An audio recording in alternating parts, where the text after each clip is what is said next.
Previously, on my US Pacific Coast Highway road trip series, we went on several tours throughout California, Oregon, and Washington. We are now in the final days with over 2,000 miles of driving along the coast of Oregon, 40 miles north of the California border.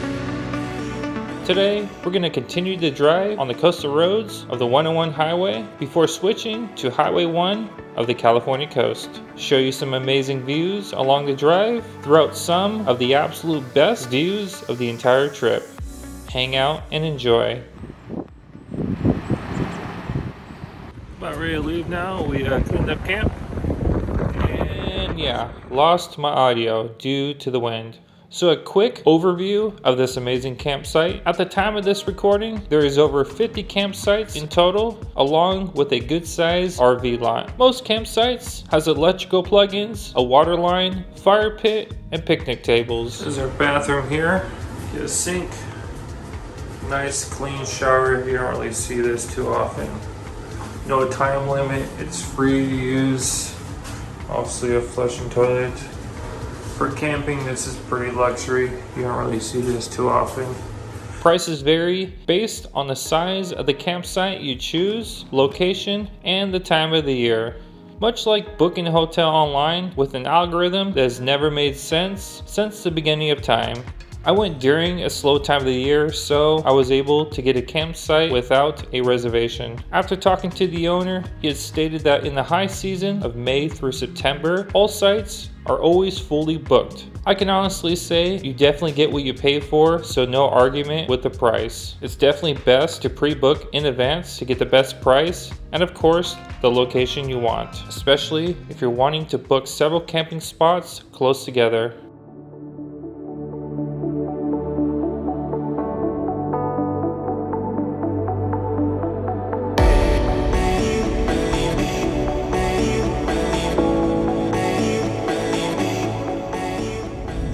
California.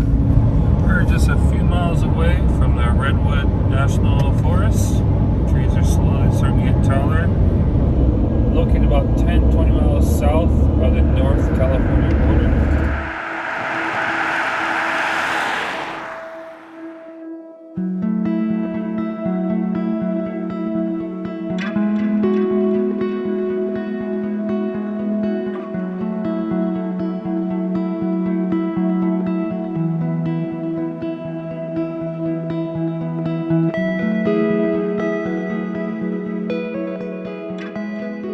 The Redwood National Park is known to have the world's tallest trees of over 300 feet tall and live for over 2,000 years. Here is one that you can literally drive your car through. There are several throughout the park. This location was the first that we found, and it's $5 per car to enter. So we're at this place where you can drive your car through a tree.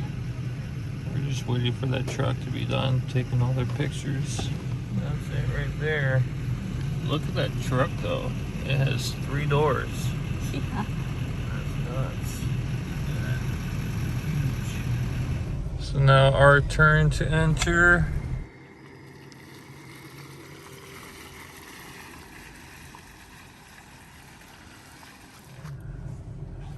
Entering. That's a tree. Can't see anything, but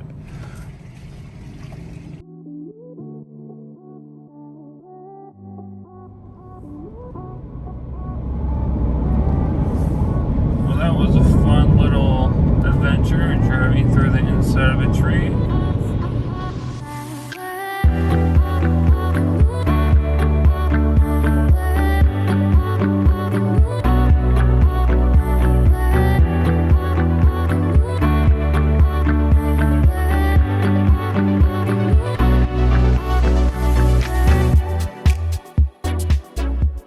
As the day was coming to a close, we entered the start of Highway 1 before settling in for camp.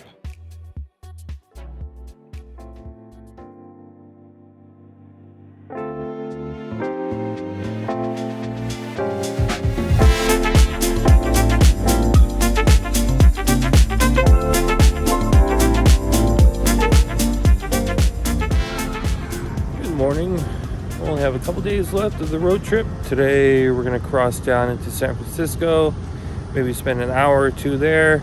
We have about 750, 800 miles left of the road trip, and then about 250 mile drive home back to Vegas. So today is gonna be a long, busy day of driving. It's 8 o'clock in the morning. We're pretty much ready to go. Camp is already cleared out. So this is our campsite. Took us a while to actually find it last night.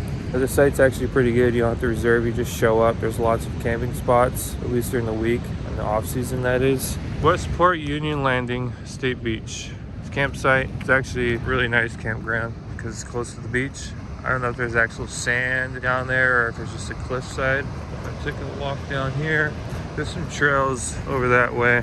We don't really have too much time today, but I'll show you this real quick. Oh yeah, they do have sand. I'm sure there's steps or a way down. Probably really nice to enjoy in the summertime. This is the pricing. Obviously it adjusts, throughout the season.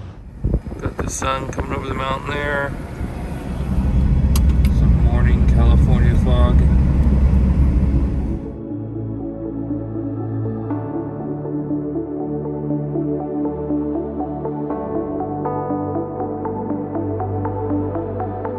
Last night I was driving through this road here and it was dark and I knew I was missing out on something. We had to drive back and forth a bunch of times, ended up backtracking while driving through the night because this amazing view right here. So it's the mountains to the east where the sunrise is at. It's a road, the Highway 1, and then this is the ocean. Amazing. Not a combination you see very often.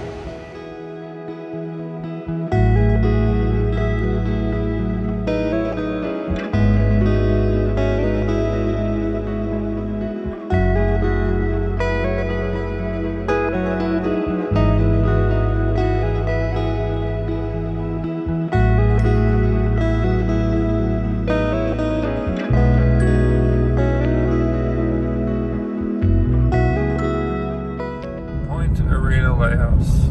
There it is. I can see the tip from here.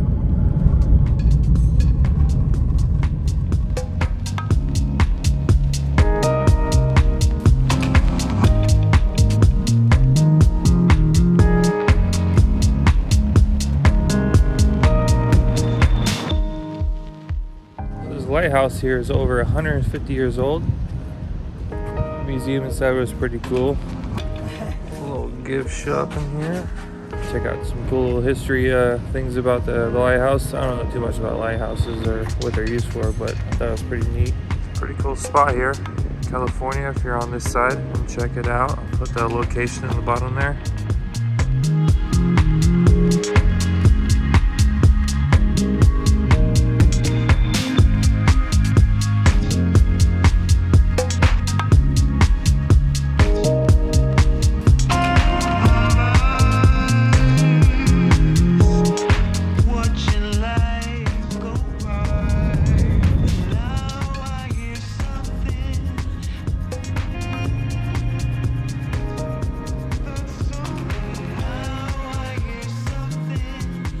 Stopped over here to take a quick whiz break and found me a nice view.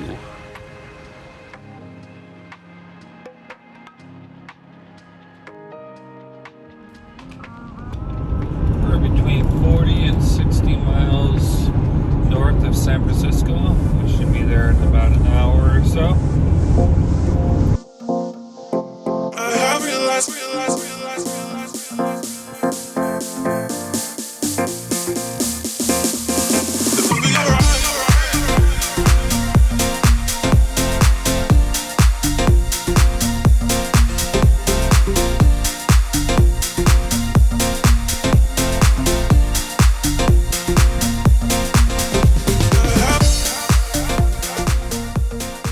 At this point, I was beginning to realize that the drive was going to take much longer than expected due to a very high amount of turns, viewpoints, and of course, traffic. There's a behind the scenes view of me on my Tinder date. It's going well. I think I might make it to date number 2. Well, that was a failure. I couldn't even see it. It was right in front of my face. Couldn't even see it. So we're gonna try somewhere else. get some food. Man, I'm tired. And maybe see the bridge on a different angle. They're just trees. Oh, if you go to Baker Beach, by the way, they're very loose with their attire. Pretty much wear whatever you want. More or less, no limits. Yeah, it's a great time. I'll wear my swimsuit next time I go. We're going down the crookedest street in Lombard Street in Hyde. San Francisco. Yeah. It's this road that literally zigzags all the way down. The houses. Only idiot tourists take this route. Lighthouse. Like, look at this. What a sick view. By the time we left the beach and started to make our way through San Francisco, it was already past 3 p.m. and realized that we needed to make some drastic changes due to the limited time we had. It was honestly quite a letdown. We could not complete the final stretch of the Coastal Highway. The best part that is, considering this was my very first camping road trip by car, I say for me it was a really good learning experience for future trips to come. My biggest advice I'll give to you is to plan your trip based on an average of about 2 or 4 hours of driving per day. So consider that to your total distance of your planned trip. A good example, for the California coast, you'll need at least 10 days for that trip alone to fully live the experience without being in any kind of rush. You don't want to overcommit to anything other than certain camping locations that do require an earlier booking. It also never hurts to stay in one place for several days at a time, if your schedule allows it, of course. Overall, the trip was an amazing first experience, not only on the road, but for the new camera I just got, with having absolutely no time of preparing of how to actually use the settings properly. You might be able to notice that 95% of my footage of the camera is completely underexposed. But for me, that's more of a fun learning experience for editing and of course improving the settings on the camera for its future use. Other than that, make sure you check out my other adventures on my channel. Make sure you are subscribed so you'll miss out on my very next adventure. Thanks for watching, and I'll catch you in the next one.